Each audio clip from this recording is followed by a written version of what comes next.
Ô toi, Simon le mage, et vous ces misérables disciples qui souillez avec votre avarice, pour l'or et pour l'argent, ce qui, n'étant qu'à Dieu... Qu'est-ce que... Ah, pourquoi ça bouge pas? Apparemment, c'est le même problème sur moi. Non, ça va pas du tout là. Hein. Bon, ok, on va parler d'images par seconde. Alors à quoi sert un nombre d'images par seconde? Framerate en anglais. Eh bien, nous allons tout d'abord parler de l'œil.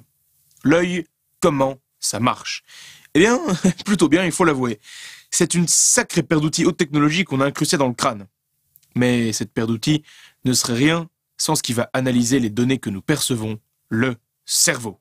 Grâce à cela, si on fait défiler des images très vite, au lieu de juste voir une suite d'images, elles se fondent les unes dans les autres, comme dans une orgie picturale, pour nous donner l'illusion du mouvement. Oui, chers téléspectateurs du défilement de simples images naquit le mouvement. Bon, on peut passer à la suite là, parce que je pense que tout le monde sait qu'une vidéo, c'est plusieurs images. Oui, eh bien ils attendront encore un petit peu parce que je continue comme j'avais prévu.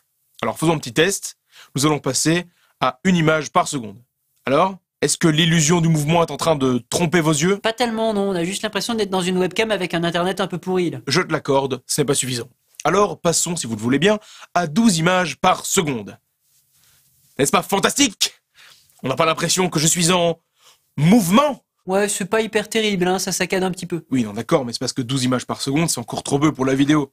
Mais par exemple, dans certains cas, c'est bien assez, comme par exemple le dessin animé. Ça peut aller de 8 images par seconde jusqu'à des pointes qui en contiennent 3 fois plus.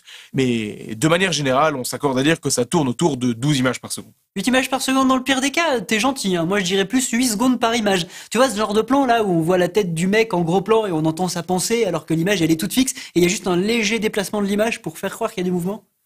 Ah zut, le docteur pratique trouve ça ridicule. Moi je trouve que ça marche bien. Attends une minute, ça veut dire que les spectateurs là, ils sont en train d'entendre ce que je suis en train de penser. Oh là là là, faut absolument que je revienne sur mon plan d'habitude. Bref, passons aux 25 images secondes. Ah, voilà, là on est en 25 images secondes.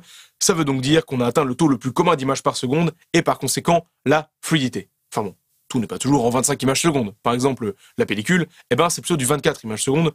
Et aux États-Unis, pour une sombre histoire de réseau électrique, ils préfèrent tourner en 30 que en 25. Donc ça va, on n'a pas besoin de faire plus? Ah, si. On va même passer plus loin que 25 images secondes, on va aller jusqu'en 50. Encore plus loin dans le framerate. Enfin là, ça sert à rien, on était déjà fluide. Et là, on est encore plus fluide, d'accord? Bof, on s'en fout, non? 25 images par seconde, c'est peut-être juste assez pour amener la fluidité dans la vidéo, mais je suis désolé, ça sera toujours moins fluide que la vraie vie. Et puis, il y a certains cas dans lesquels on peut aller au plus fluide, on doit aller au plus fluide. Comme par exemple le jeu vidéo. Si on laisse en 25, ça va pas du tout. Le joueur, il est tellement concentré sur son écran, il doit faire des mouvements rapides et brusques, que si on reste en 25, très vite, il va avoir mal à la tête et aux yeux. Donc il faut, au moins 50, voire même 60, voire même plus. Mais là, on n'est pas dans un jeu vidéo, donc c'est pas grave. La question se pose toujours, et c'est d'ailleurs pour ça que Peter Jackson a tourné le Hobbit en 48 images par seconde, soit 2 fois plus élevé que la fréquence normale pour le cinéma. Oh, je me souviens, c'était affreux, on avait l'impression de regarder un jeu vidéo, c'était nul. Ah, c'est pas faux. Mais il y a 2 types de productions qui se font avec des hauts framerate, il faut pas l'oublier. La première, c'est les jeux vidéo, et puis la seconde, c'est la télé, qui se fait en 50i à cause de l'entrelacement. Alors évidemment, c'est 50 demi-images avec des contenus différents, qui pèsent le poids de 25. Faut pas confondre. Il y a des gens qui confondent ça. J'en connais. Ah, c'est sûr que si on essaie de réfléchir en entrelacé, il y a quoi? Il y a le JT, il y a des séries comme Hélène et les garçons ou Les Feux de l'amour. Parce que si on réfléchit, les séries de maintenant, elles sont pas tournées en entrelacé. Exactement. Qu'une émission tout à fait respectable, comme 100% soit tournée en entrelacé. C'est pas choquant, parce que ce qu'on a comme référent en entrelacé à la télévision, c'est d'autres émissions de télévision. Alors que le cinéma, s'ils utilisent ce genre de framerate, qu'est-ce que ça va nous rappeler?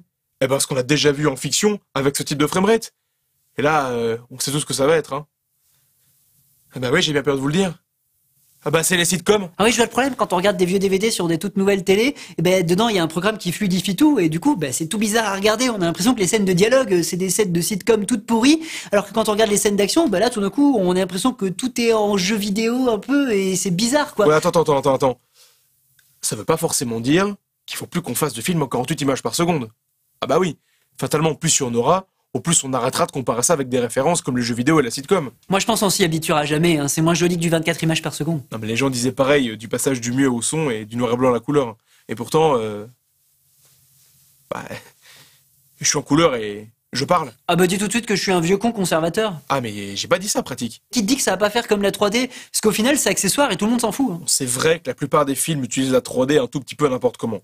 Mais bon, c'est vrai qu'il y a quand même certains films où la 3D apporte quand même clairement quelque chose comparé à la 2D. Eh ben, c'est ce genre de film qu'il faut encourager.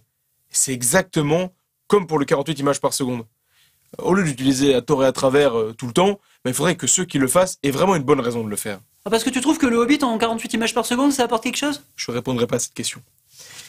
Non, moi, j'ai beaucoup trop de respect pour le respect pour répondre à ça. Hein. Pour résumer, n'oubliez pas que la première limite d'une innovation technique, c'est son utilité.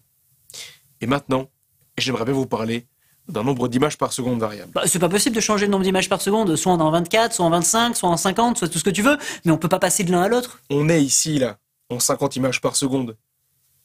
Mais on n'est pas obligé d'avoir 50 images différentes. On peut mettre par exemple 2 fois chaque fois la même image, et on aurait 50 images, mais 25 différentes. D'ailleurs, quand on y réfléchit, c'est le principe qui s'utilise en dessin animé. Fatalement, quand je dis qu'il y a 12 images par seconde, ça veut pas forcément dire qu'il y a 12 images par seconde, il y a 12 différentes. Mais il y en a beaucoup plus en fonction du framerate. D'ailleurs, tout à l'heure, quand je dis qu'un dessin animé peut passer de 8 images par seconde à 25 images par seconde, ça veut quand même bien dire que ça peut varier, et que donc fatalement, c'est pas constant. Ah oui, mais ça c'est une contrainte d'argent, c'est juste parce que ils essaient de faire le moins de dessins possible s'il n'y a pas besoin de plus. En pratique, je suis tellement pas d'accord avec toi. Bien sûr que si, que c'est un choix artistique. Quand tu vois dans un dessin animé, et même dans une scène d'action, que une image, on l'a une fois, puis la suivante, on l'a 2-3 fois, puis la suivante, on l'a une fois de nouveau, et que le réalisateur il joue avec tous ses framerates différents, c'est d'office pour aller chercher une certaine brutalité dans l'image.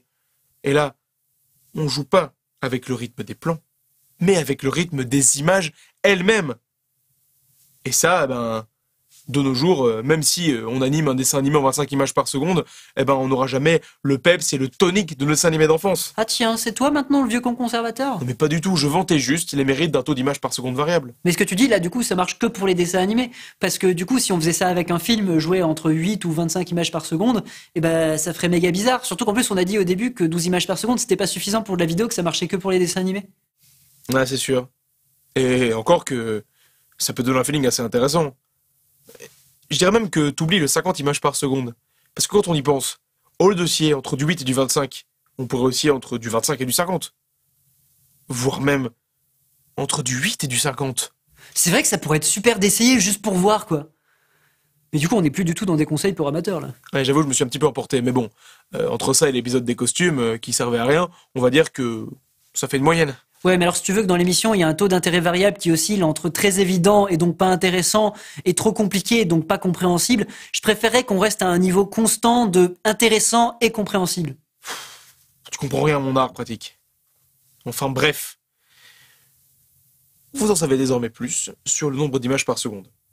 Je ne dirais donc qu'une chose, lisez des films, regardez des livres, et vive les films d'arrêt d'essai au taux d'images par seconde variable.